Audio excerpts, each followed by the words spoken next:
नमस्कार बंधुरा kitchen adventure family journey चैनले तुम्हारे सबाइके स्वागत। आशा करी तुम्हारा सबाई भालो आछो और आमराओ भालो आछि। तो आज के तुम्हारे सामने रेसिपि निয়েছি। तो একটা নয় দুটো নয় তিনটে रेसिपि আছে। আছে পালং শাকের চচ্চড়ি করব কুচো চিংড়ি দিয়ে, তার সঙ্গে কুচো চিংড়ি বড়া করব। আর আছে ভেটকি মাছ। ভেটকি মাছটা আলু দিয়ে একটু কাই মতো ঝাল মতনই বানাবো। তো উপকরণ কিছু রেডি করা নেই, তো চলো সব কিছু রেডি করে নিয়ে তোমাদের সামনে আসছি। তো বন্ধুরা এখানে আছে দেখো পালং শাক, বেগুন, শিম, পেঁয়াজ আর এখানে আছে আলু। আমি পেঁয়াজটা দিচ্ছি এই জন্যই চিংড়ি মাছ দেবো বলে। আর এখানে আছে দেখো এই যে কুচো চিংড়ি, এই কুচো চিংড়ি আছে বড়াও বানাবো আর পালং শাক দিয়ে চচ্চড়িও করব। তো পালং শাকের প্রিপারেশনটা তো করে নিয়েছি, মাছেরটা করা হয়নি। তো বন্ধুরা এই দেখো এখানে আছে ভেটকি মাছ, এই দেখো মানে কি বলবো একদমই বরফ জমে গেছে এই যে। ওই জন্য মাছের প্রিপারেশনটা এখন করতে পারছি না, পালং শাকটা বসিয়ে তারপর করব। আর এই লোটে মাছগুলো আমার বাচ্চাটা ভাজা খেতে খুব ভালোবাসে, মানে ফ্রাই। ওই জন্য ওর বাবা এনেছিল, কিছুটা করে খেয়েছে আর কিছুটা আছে। তো একই সঙ্গে আমি ভেটকি মাছটাও রেখে দিয়েছিলাম, তো একদম বরফ জমে গেছে এই দেখো। ওই জন্য ভেটকি মাছের প্রিপারেশনটা আমি পরে করছি। তো বন্ধুরা পালং শাকটা বসাবো। তো কড়া একটা বসিয়ে দিয়েছি, কড়ার মধ্যে দিচ্ছি সর্ষের তেল। তেল গরম হয়ে গেছে, এখন চিংড়ি মাছটা দিয়ে দিচ্ছি। চিংড়িটাকে ভালো করে ফ্রাই করে নেব। এখন লবণ হলুদ কিছুই দেব না, এমনি তেলে ভালো করে ভেজে নেব। চিংড়ি ভালো করে ভাজা হয়ে গেছে, এখন ওরই মধ্যে দিয়ে দিচ্ছি পেঁয়াজ কুচি। অনেকে শাকে পেঁয়াজ ব্যবহার করে না, আমিও করি না যখন পালং শাক শুধু করি। তো আমি আজকে চিংড়ি মাছ দিয়ে করছি বলে ওই জন্য আমি আজকে পেঁয়াজটা দিলাম। তো পেঁয়াজটা ভালো করে ভেজে নেব। পেঁয়াজ হালকা করে ভেজে নিয়েছি, এখন দিচ্ছি শিম, একই সঙ্গে আলুগুলোও দিয়ে দেবো।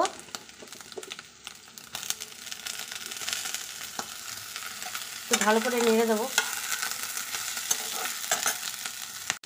শিম আর আলুটা কিছুক্ষণ নেড়ে নিয়েছি, এখন দিচ্ছি বেগুন আর একই সঙ্গে দিয়ে দেবো পালং শাকটাও।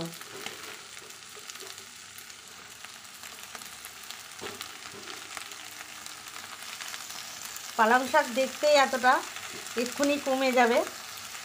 তো চলো একটু নেড়ে দিই, ভালো করে।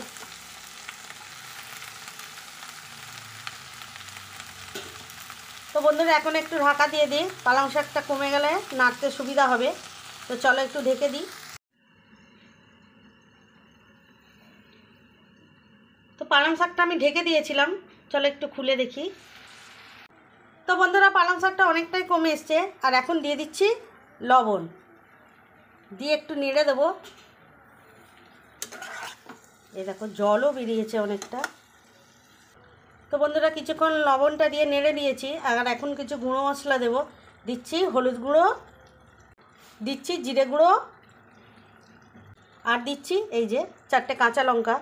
এগুলো নরম হয়ে গেলে আমি খুন্তি দিয়ে কেটে দেব। চলো একটু নেড়ে দিই। আর এর মধ্যে এক্সট্রা জল কোনো লাগবে না, এই দেখো পালং শাক দিয়ে এমনিই জল বেরিয়েছে। তো পালং শাকের জলেই রান্না হয়ে যাবে। তো একটু ভালো করে মশলাগুলো এর সঙ্গে মিশিয়ে দিয়ে একটু ঢেকে দেবো। পালং শাকটা ততক্ষণ হতে থাক, আমি ভালো করে মশলাটা পালং শাকের মধ্যে মিশিয়ে দিয়েছি। আর এইবার একটু ঢেকে দিচ্ছি, কারণ পালং শাক দিয়ে জল বেরোতে শুরু করে দিয়েছে। আগেও জল বেরিয়েছে, এখনও অনেকটাই জল বেরিয়েছে এই দেখো।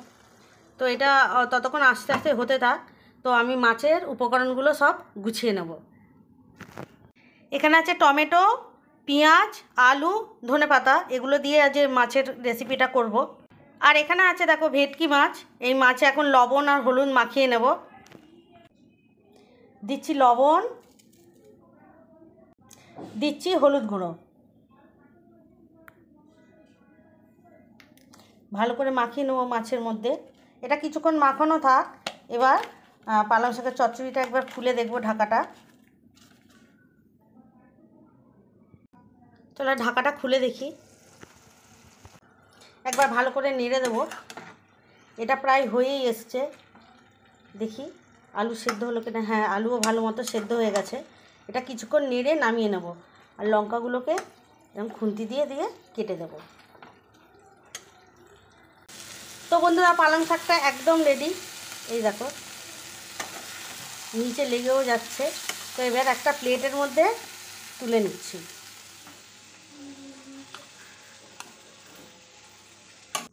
তো বন্ধুরা পালং শাকটা নামিয়ে নিয়েছি, আর এখন মাছের রেসিপিটা করে নেব। তো এখন মাছটা ভাজবো। তো মাছ ভাজার জন্য এখন কড়ার মধ্যে দিচ্ছি সর্ষের তেল। তেল গরম হয়ে গেছে, এখন মাছগুলোকে একে একে দিয়ে দিচ্ছি। মাছগুলো দিয়ে দিয়েছি, আর এখন ভালো করে ভেজে নেব। তো বন্ধুরা এই দেখো মাছগুলো ভালোভাবে ভেজে নিয়েছি, এখন এই প্লেটের মধ্যে তুলে নিচ্ছি। মাছগুলো তুলে নিয়েছি, এবার ওই একই তেলে পেঁয়াজ কুচি দিয়ে দেব। দিচ্ছি পেঁয়াজ কুচি। পেঁয়াজটাকে হালকা ভেজে নেব, তারপরে আলুটা দেব। তো বন্ধুরা পেঁয়াজটা আমি হালকা করে ভেজে নিয়েছি, এখন দিচ্ছি আলু। আর একই সঙ্গে আমি টমেটোগুলোও দিয়ে দেবো, দিয়ে একটু লবণ দিয়ে দেবো। দিচ্ছি লবণ। টমেটোগুলো তাড়াতাড়ি গলে যাবে, দিয়ে একটু নেড়ে দেবো।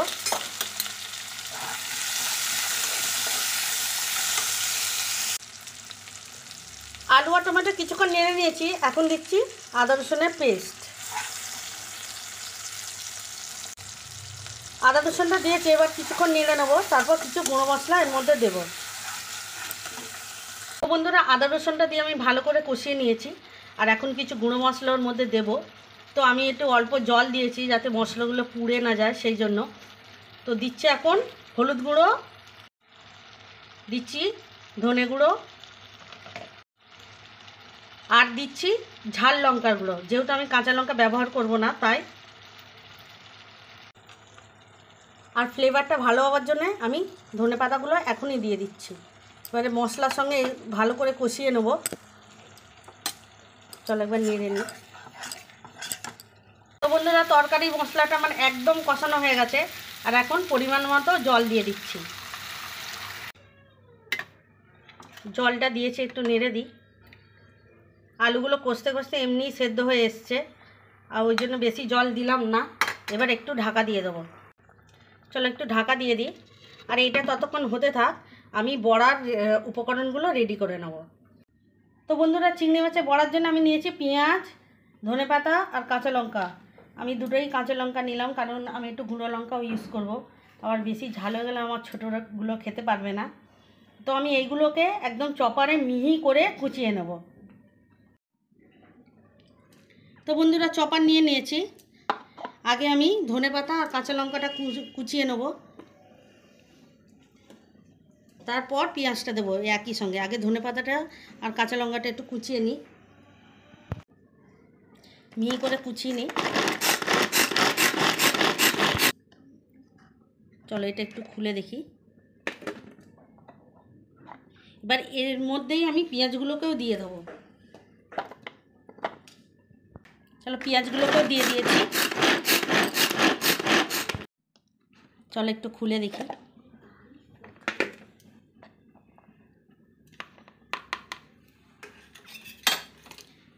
এই দেখো আমি খুব মিহি করলাম না, এই দেখো এগুলোই ভালো লাগবে। এগুলোই আমি এখন চিংড়ি মাছের মধ্যে দিয়ে দেবো। এই চিংড়ির মধ্যে এই চপ করা ধনেপাতা আর কাঁচা লঙ্কাটা দিয়ে দিচ্ছি। তো বন্ধুরা এই চিংড়ির মধ্যে কিছু মশলা দেওয়ার আছে, তো গুঁড়ো মশলাগুলো দেওয়ার আগে একবার মাছের তরকারিটা দেখে নিই। মাছ এখনও দেওয়া হয়নি। ঝোলটা ফুটে গেছে, এখন ভাজা মাছগুলো দিয়ে দিচ্ছি। খুন্তি দিয়ে ভালো করে নেড়ে দেবো। ঝোলের মধ্যে একটু খুন্তি দিয়ে ডুবিয়ে দিচ্ছি। তো বন্ধুরা মাছগুলো ঝোলের মধ্যে ভালো করে ডুবিয়ে দিয়েছি, আর এখন একটু 5 মিনিটের জন্য ঢেকে দিচ্ছি। ততক্ষণে এই চিংড়ির মধ্যে কিছু গুঁড়ো মশলা আমি দিয়ে দেবো। দিচ্ছি হলুদ গুঁড়ো, অল্প দিচ্ছি ঝাল লঙ্কার গুঁড়ো, দিচ্ছি আদা রসুন পেস্ট, আর দিচ্ছি লবণ, আর দিচ্ছি বেসন। এবার ভালো করে চিংড়ির সঙ্গে এগুলো মিশিয়ে নেব। তো বন্ধুরা চিংড়িটা একদম মাখানো রেডি, এটা কিছুক্ষণ থাক। আর এদিকে এবার ঢাকাটা খুলে দেখব। তো বন্ধুরা মাছটা একদম রেডি, গ্যাসের ফ্লেমটাকে অফ করে দিচ্ছি। এটা দিয়ে কিছুক্ষণ স্ট্যান্ডিং সময়ের জন্য ঢাকা দেওয়া থাক। তো বন্ধুরা চিংড়ির বড়াটা করব, তো ছোট্ট একটা কড়া বসিয়ে দিয়েছি। কড়ার মধ্যে দিচ্ছি এখন সাদা তেল। তেলটা গরম হলে বড়াগুলোকে এক এক করে তেলের মধ্যে ছেড়ে দেব। তেল গরম হয়ে গেছে, এখন বড়াগুলোকে ছেড়ে দিচ্ছি।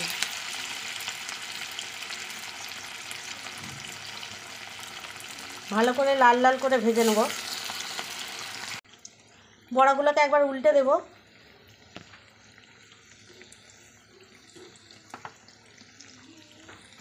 তো বন্ধুরা এই বড়াগুলো ভাজা হয়ে গেছে, এখন তুলে নেব। একটা প্লেটের মধ্যে নামিয়ে নিচ্ছি। মানে একইভাবে সব কটায় বড়াই ভেজে নেব।